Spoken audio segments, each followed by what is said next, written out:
नमस्कार दोस्तों, UP police वाले सभी साथियों ध्यान दें। आप सभी के लिए पुलिस भर्ती से संबंधित कुछ न्यूज है। ये 60,244 पदों की जो भर्ती चल रही है उसी भर्ती में देखिएगा। ये पेपर की कटिंग मैंने यहाँ पर लगा रखी है और आपने पढ़ लिया होगा, नहीं पढ़ा है तो इसको पढ़ते हैं, समझते हैं क्या है इसमें। सिपाही भर्ती की दौड़ से पहले अभ्यर्थियों की होगी दोहरी चेकिंग। यानी दोहरी चेकिंग का मतलब ये समझ लीजिए 2 बार आपका बायोमेट्रिक वगैरह वहां पर चेक होगा अच्छे से। कुल मिलाकर बात यह है कि आपकी भर्ती की पारदर्शिता को बनाए रखने के लिए यह कदम उठाया जा रहा है और आपको वहां पर कोई भी जैसे संदिग्ध डीवीपीएसटी में काफी सेंटरों से गिरफ्तार हुए, उनके ऊपर मुकदमा भी लिखा गया। तो इस तरीके के रनिंग में तो और ज्यादा होता है ये चीज, क्योंकि एडमिट कार्ड किसी और का रनिंग देने के लिए कोई और आ रहा है। तो इस तरीके की कोई भी चीज ना करें, क्योंकि आप किसी का सहयोग करोगे तो आपको समस्या होगी और आप करोगे तो भी आपको समस्या होगी। देखिए न्यूज में क्या है कि आरक्षी नागरिक पुलिस के 60,244 पदों के लिए चल रही भर्ती परीक्षा में अभ्यर्थियों की शारीरिक दक्षता परीक्षा यानी कि दौड़ 10 फरवरी से कड़ी सुरक्षा घेरे में होगी। अभ्यर्थियों की दोहरी चेकिंग के बाद उन्हें परीक्षा केंद्र में प्रवेश दिया जाएगा। यानी कि दोहरी चेकिंग पहले ही होगी, उसके बाद आपको परीक्षा केंद्र में यानी ग्राउंड में एंट्री मिलेगी। ठीक है, आगे इन्होंने लिखा है कि उनकी बायोमेट्रिक चेकिंग भी होगी। अभ्यर्थी घड़ी पहनकर परीक्षा केंद्र में प्रवेश नहीं कर पाएंगे।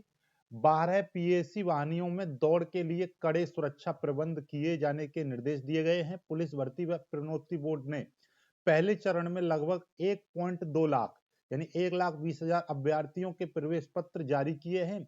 उनकी दौड़ 10 फरवरी से शुरू होगी। दूसरे चरण में करीब 40,000 और अभ्यर्थियों के प्रवेश पत्र भर्ती बोर्ड की वेबसाइट पर 10 फरवरी की से अपलोड होंगे। मतलब ये है कि यहाँ पर मोटा मोटी हमको ये पता चल रहा है कि आपका क्या होगा, दोहरी चेकिंग होगी। ठीक है, पहली चीज दोहरी चेकिंग होगी। दूसरी चीज ये है कि भैया घड़ी आपको नहीं पहनने दी जाएगी। ठीक है, घड़ी नहीं पहनने दी जाएगी। तीसरी चीज, जो पहला जो चरण है, पहला चरण, ठीक है, पहले चरण में 1.2 लाख, ठीक है, इतने यानी कि 1,20,000 स्टूडेंटों के एडमिट कार्ड हैं।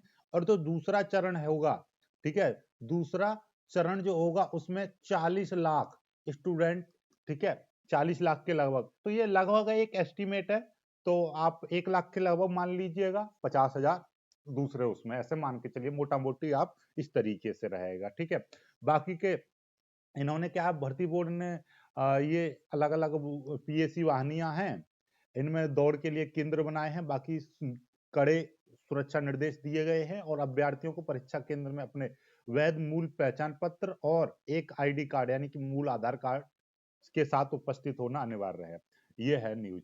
ठीक है, आगे देखिए, आगे इसमें ये भी बोला है, आगे देखिएगा, ये है शारीरिक दक्षता परीक्षा में हाथ घड़ी पर पाबंदी। हाँ, ये आपको नोटिस पहले मिल ही गया था। देखिए नोटिस में, ये नोटिस नहीं बल्कि ट्विटर अकाउंट से इनका जो भर्ती बोर्ड का जो ऑफिशियल ट्विटर अकाउंट है उसके द्वारा ये पोस्ट किया गया था, बताया गया था आपके द्वारा, आप लोगों और हमसे, मतलब ये जानकारियां साझा की गई थी, मतलब सभी को बताया गया है। क्या, उत्तर प्रदेश पुलिस भर्ती एवं प्रोन्नति बोर्ड द्वारा आरक्षी नागरिक पुलिस के पदों पर सीधी भर्ती 2023 के अंतर्गत और अभ्यर्थियों के लिए आयोजित किए जाने वाले शारीरिक दक्षता परीक्षा पीईटी के दौरान कलाई घड़ी के इस्तेमाल पर अनुरोध कर्तव्य अभ्यर्थियों द्वारा किया गया था। बोर्ड द्वारा उक्त अनुरोध पर समय विचारों उपरांत यह निर्णय लिया गया है कि परीक्षण की शुचिता के दृष्टिगत अभ्यर्थी किसी भी प्रकार की कलाई घड़ी का इस्तेमाल पीईटी के दौरान नहीं करेंगे, किंतु अभ्यर्थियों की सुविधा के लिए पीईटी स्थल पर डिजिटल घड़ी का प्रबंध बोर्ड द्वारा किया जा रहा है।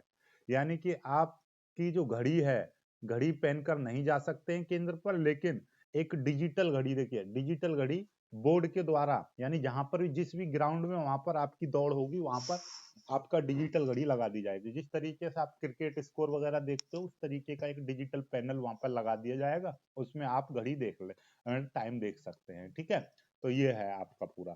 तो वीडियो को लाइक करके शेयर कीजिएगा और भर्ती से जुड़ी हर जानकारी, छोटे छोटे अपडेट के लिए चैनल को सब्सक्राइब जरूर कर लीजिएगा।